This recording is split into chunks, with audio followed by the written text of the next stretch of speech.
Okay, so our topic is GDP, Gross Domestic Product. In this video, we're going to be explaining all the different facets of GDP, how to calculate it, and the differences between the different types of GDP.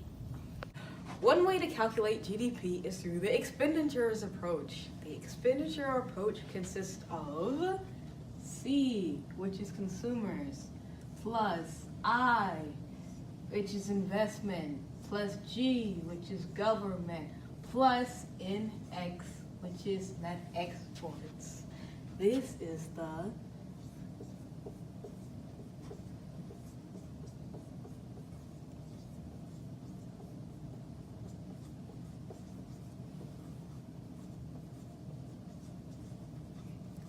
GDP expenditure approach.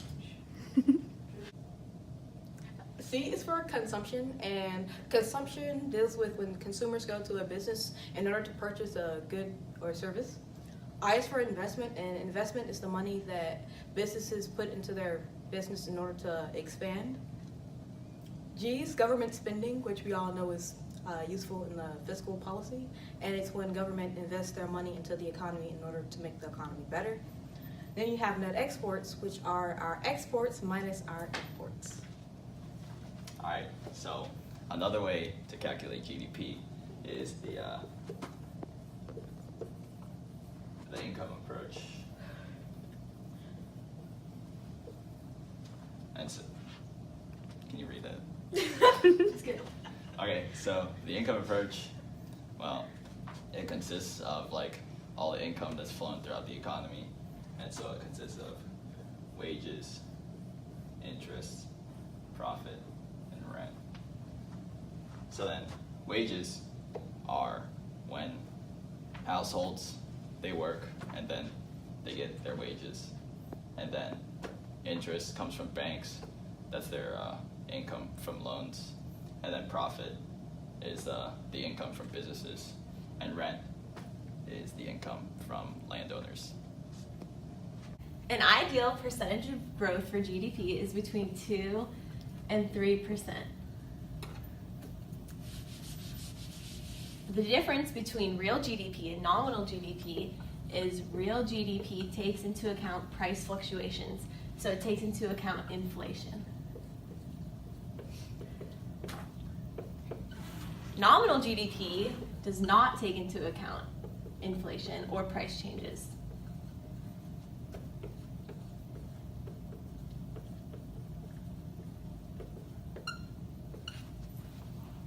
Alrighty, when dealing with real GDP, it is important to know where it is on a graph. Therefore, the graph that we will utilize is the ADAS model, which I will now draw.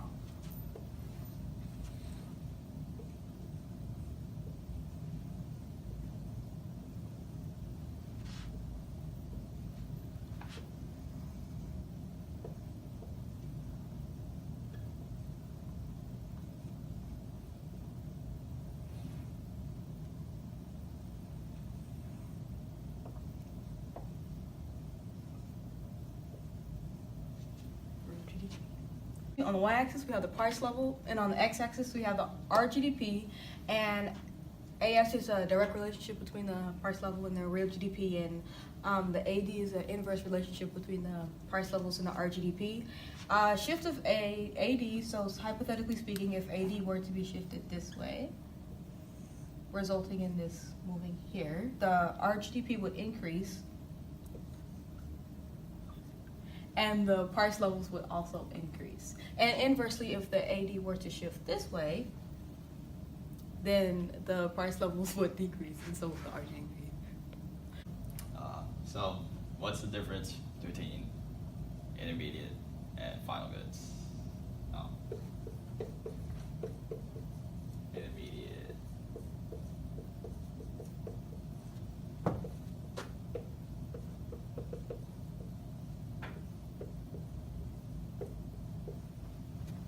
Alright, so intermediate goods are the components of a final good. So, you know, you got a bike, you got a bike, right? And then driving around.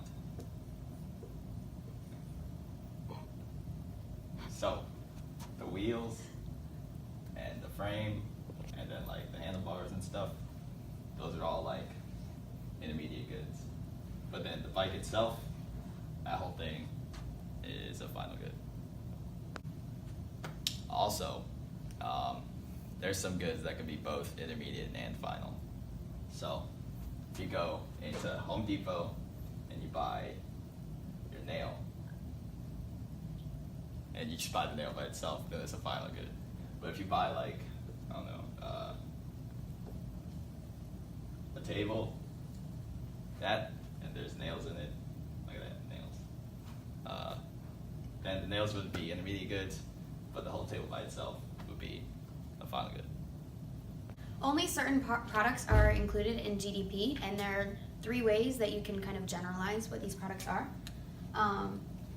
The first way is if that product was produced in that given year. So, products.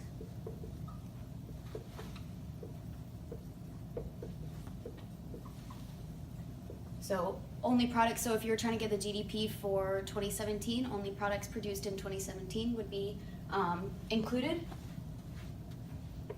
And then the next one that you can kind of generalize is complete products. So how Kaio explained final versus intermediate goods, you would only include complete goods or final goods. You wouldn't include the intermediate products like the nails, you would include those, but you would include the table.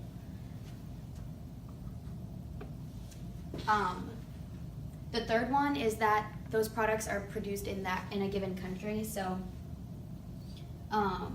if you were calculating the GDP in 2017 for the USA, the products that would be included are those that were produced in the USA.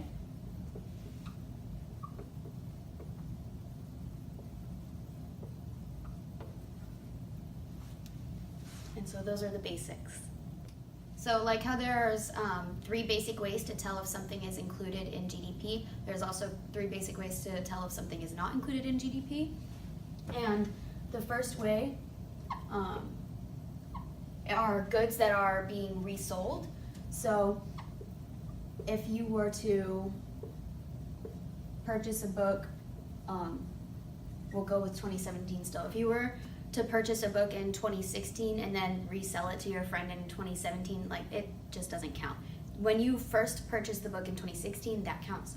But when you resell it, that's not included.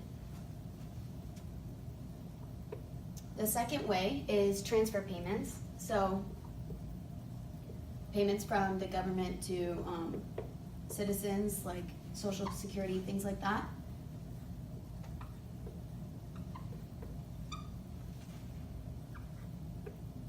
And then the third way is when you do your own service. So things that are included in GDP are goods and services, but when you were to, if you were to fix your own roof instead of hiring a team to fix your roof, you doing it yourself is not included. If you were to hire a team or construction, or I don't know, that would be included. Okay, I'm going to be discussing GDP versus GNP. So obviously GDP includes everything Alyssa just discussed, whereas GNP includes workers from abroad and their net incomes. GDP per capita is the GDP divided by its entire population, and GDP per capita is an economic indicator because it measures how much wealth is exactly inside of like a household, and that's all I got. I just blinked. I'm so sorry. Okay, in an economy we have leakages and injections. Leakages consist of savings, taxes, and imports. Injections are investments, government spending,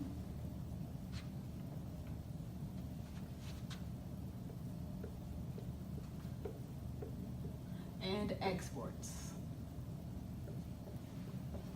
So, in essence, leakages are the monetary flows that are leaving the economy or not being circulated, and injections are the monetary flows that are coming into the economy and that are being utilized.